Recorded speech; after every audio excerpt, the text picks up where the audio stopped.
Hello, thank you for being here tonight. I'm Charlene Obona, and we'll be going over the presentation slide.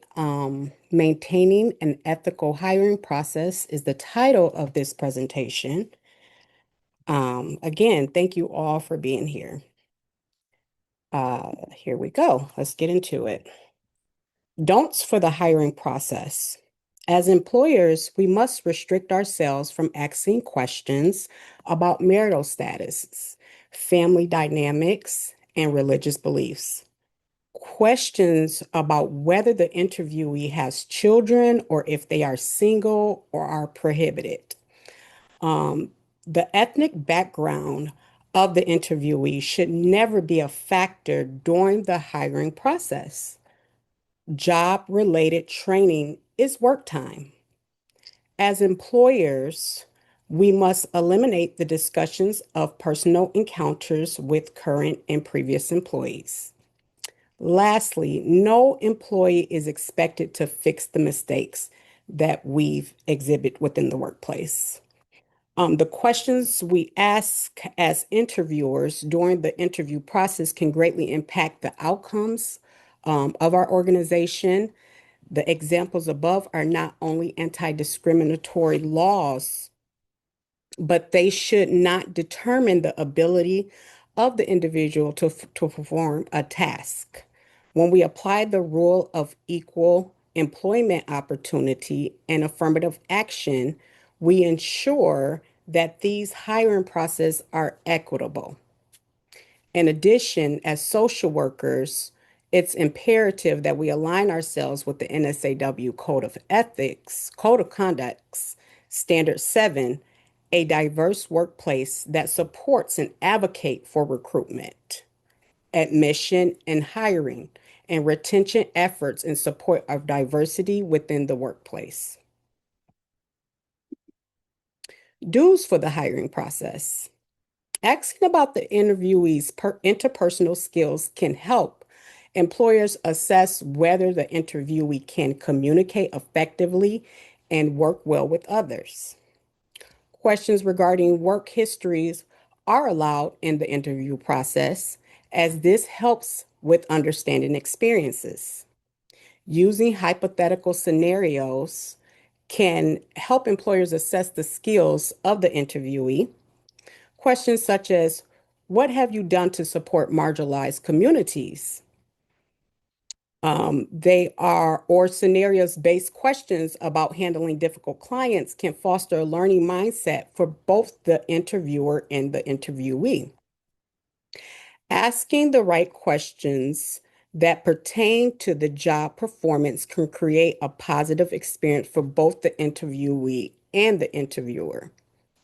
For instance, we work with marginalized communities that can be challenging for all of us.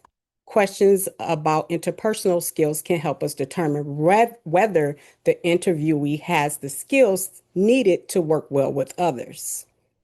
This can be understood through questions about their work history to gather the experience they've had.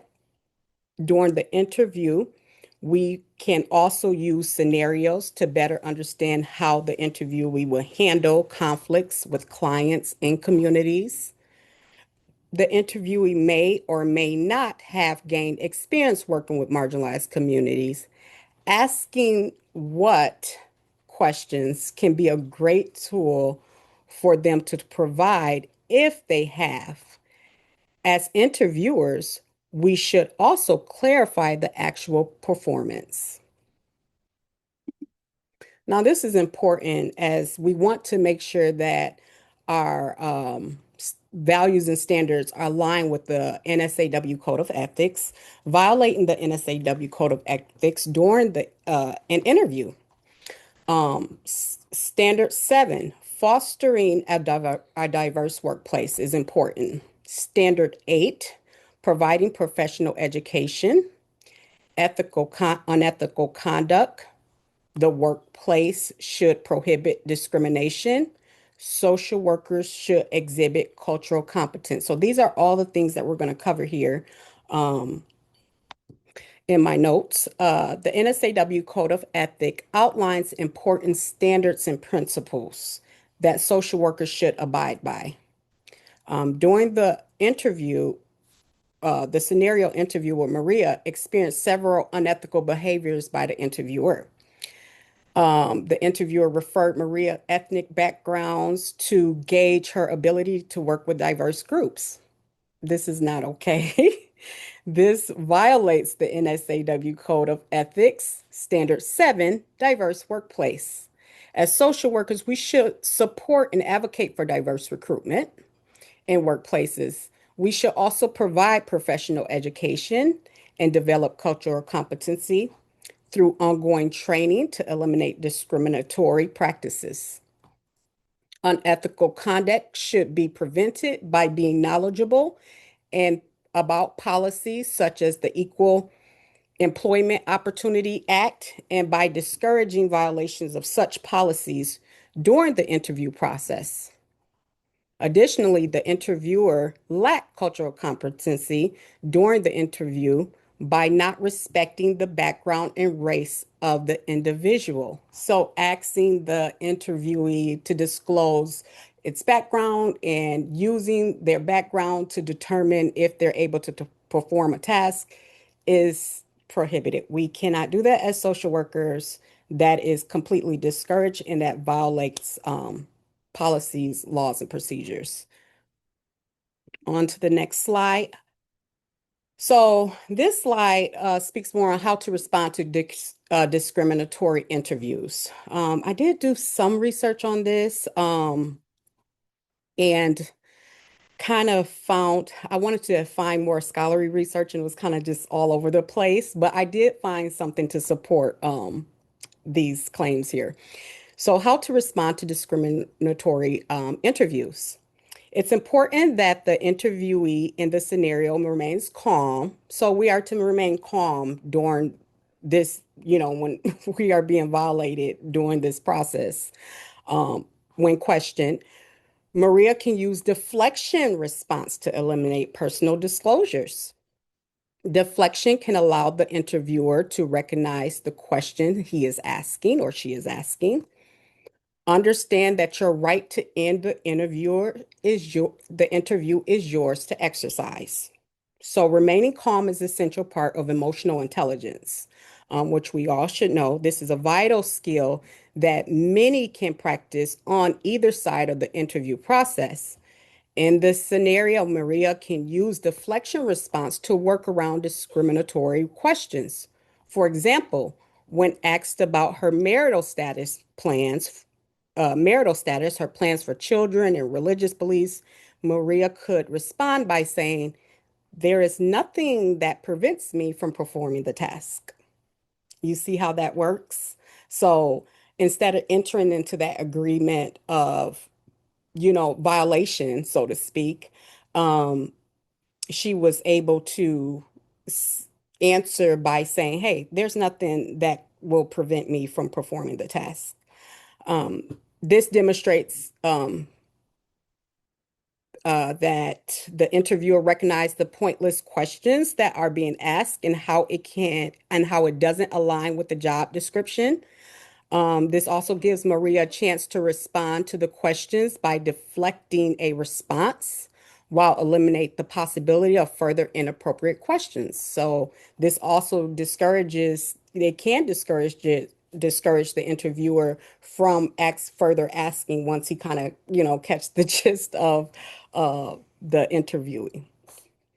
In response to performance training without pay, Maria can respectfully mention that her time is valuable and ensuring that pay is included with training is imperative. So it's okay to let them know, hey, you know, if I'm doing training, I should get paid. So, however, in all due respect, it is important to uphold your dignity and respect as individuals and exercise your rights to end the interview process as well.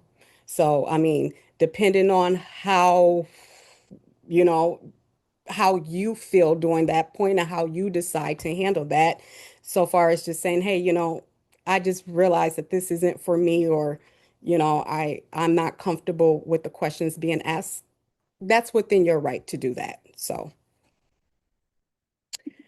okay, the next slide, aligning the interview process with ethical standards and laws. Apply the equal opportunity, the EEO, to eliminate discrimination by providing equity. Not following the law can lead to fines and termination or termination of the position. Ensure that questions are ethical and related to the job performance itself. Use affirmative action as a guidance tool to understand these laws and how they can be demonstrated during the hiring process. Remember that flaws are expected. We all have them.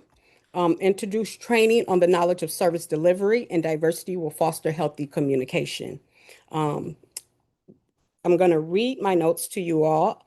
Apply the NSAW Code of Ethics and policies that are governed by law can help determine the outcome of the interview process. Employers should refrain from asking questions that interrogate the interviewee's personal life, as such questions are not necessary to assess the interviewee's skills. There we go again. It's important that employers who violate these standards and laws risk lawsuits that may result in fines and or termination of the position. Using affirmative action as a guidance tool to follow these laws can help through the appropriate questions and with developing equity during the hiring process. It's important that employers remember that flaws are expected during the hiring process. Using our ability to train new staff for job description should be considered. So our next slide, what should the hiring process look like? The hiring process should first be approved by the administration. So we want to make sure that we're not just going out hiring people, that these hiring process are approved by administration, that they see the need and that the job description that we're hiring for, we are fulfilling those. Followed by a personal committee that involves diverse individuals. A job description helps job seekers determine whether they are qualified for the position and whether they are interested in it. Identify the organization's strengths. Involves using communication and images that highlight those strengths. Assign someone to respond to the applicants. Show the candidate the amenities of the workplace environment and a general description of others' descriptions. Let the candidate know that the organization's strengths and weakness, as well as the missions and goals. The hiring process should be approved by the administration first before starting the process of hiring. Understanding the positions that need to be filled is vital, and these needs should be clearly communicated and approved. Secondly, a diverse hiring committee can ensure equity and inclusion in the hiring process and workplace environment. Furthermore, posting the job description on the website can help narrow in on qualifying applicants. The job description can allow applicants to know if it's a licensing position, the duties that are expected, and the benefits that the job offers. Additionally, highlighting the organizational strength can position it positively. Assign individuals to respond to the applicants during the interview process. Show the candidate the work environment and the amenities available to employees. Being transparent is another key factor during the hiring process, not only letting the interview know about the strengths in the organization, but the weakness as well provides transparency. So it's okay to let them know, hey, this is what we're working on, this is what we're hoping to, this is the goals we are hoping to reach. Our next slide here. Exhibiting interpersonal skills. Interpersonal skills should be used to support viability and positive functioning within organizations. Interpersonal skills mirror emotional intelligence through the ability to be self-aware of others' emotions and reflect on their perspectives. We can use self-awareness and self-regulation to understand our own biases and how they can impact service delivery with clients. Emotional intelligence is a vital component that fosters empathy for others and respect for others' beliefs and practices. This is essential when working with diverse clients, organizations, and communities. Interpersonal skills speak to our ability to perform effectively with clients, communities, and organizations. Exhibiting interpersonal skills is a faucet for developing self awareness and self regulation, our emotions and opinions. Self awareness involves empathy for others, the ability to communicate our own perspective with respect, and to connect with people on a level of understanding. It is essential for social workers to have interpersonal skills to understand culture and its functions in human behavior and society, and to recognize the strengths that exist. This ability fosters cultural humility through knowledge of self improvement in our own personal lives and our professions. Now, this one was an interesting slide. You see, we have the fish. Well, some may think it's an eyelid, but it is a fish representing Christ, as some may know. How directors with Christian worldviews foster a diverse, respectful work environment. Faith-based organizations often reference biblical practice that guide them to embrace a culture of teamwork. A director with Christian beliefs seeks to implement the behavioral standards and ethics of their religion. The director may use the examples that Christ demonstrate of grace and forgiveness to respect those in the workplace. Confidence is then developed when employees feel feedback is important and that the director demonstrates fairness. Directors with Christian beliefs are guided through biblical principles and standard that fosters love for others. They use biblical teaching as a guidance to demonstrate respect and embrace cultural work environments.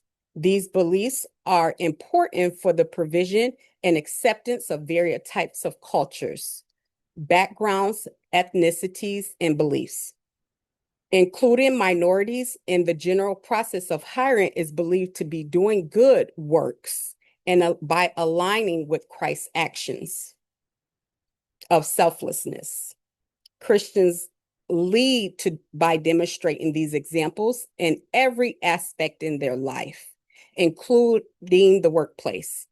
This can foster greater confidence in the workplace as employees feel respected, heard, and included in the workplace environment. Okay, we're moving along. And I added two more slides. I really, I wanted to add training because training is important, right? So we're going to go through two slides of training just so we make sure that we're complying with our presentation. So training is a valuable tool that can be offered to all staff and potential staff. Employers should use training to foster professional development. Training can help employers demonstrate work-related goals and issues present and remind staff of policy and procedures. Ensure that staff provide feedback on the training experience to understand its effectiveness. The need for training should be gathered with individuals in mind to foster the need for new knowledge and competency in the service that's provided for diverse communities. Formal training can be a great way to inform new hires of policies and procedures, service delivery to diverse communities, and effective communication skills. Motivation for training can be found in three key concepts: autonomy, mastery, and purpose. Lastly, Ensure that staff provide feedback to understand the effectiveness of training and to develop new perspectives.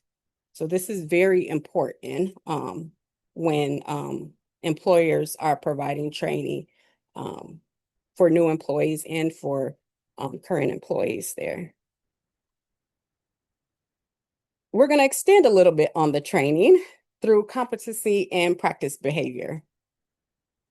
Training can not only be a way to understand the organization's goals, laws, and procedures, it can extend in competency and practice behaviors. Training is a great way for staff to learn about diverse groups and backgrounds. Fostering a diverse workplace is important for working with diverse communities. Using interpersonal skills such as empathy and reflection on self and others fosters competency practices. Training can provide a great opportunity to expand on cultural competency and interpersonal skills. It provides a way for others to share their backgrounds, experience, and beliefs while working with others who have similar experience and share differences. Fostering a diverse workplace can help gauge more with diverse clients within the community that we serve, using interpersonal skills to provide empathy and reflection on self and others fosters competency and practice. Okay, that is it. Thank you all for attending, and it was a pleasure to present this presentation to you.